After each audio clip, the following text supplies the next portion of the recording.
برادرها گاوی چهارنپیاستری دویمزای دویم گوسالاشای غناجین دویمزای ای برادرها دویم گوسالای 17-18 لیتر شیر دارد برادرها 16 لیتر شیر گارانتی دارد 16 لیتر شیر با گارانتی شای نه گوسالاچه شای برادرها گاو خوش رو تماشا کنید تازه چهارنپیاست نه این چهارنپیاست را میگن نه قفای سینه یا نمو سینه داره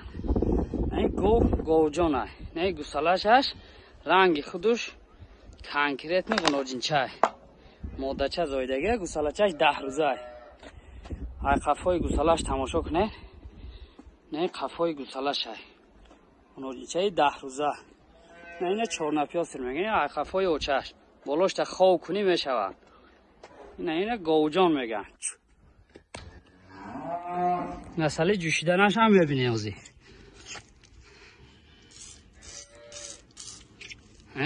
رنگی فانتان میبروید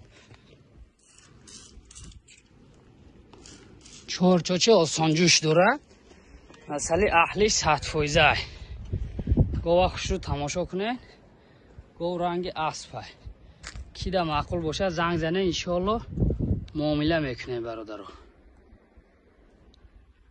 نه اینه چهارنپیاست برادرها بوقچه چهارنپیاست تازه چهارنپیاست برادرها 9 ماه شدگی 9 ماه شدگی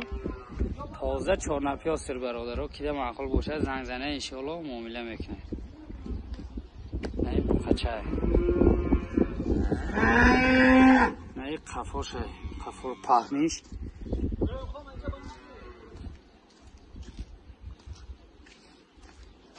کارتینکه برادرها خوش رو تماشا کنن که ده معقول باشه زنگ زنه انشالله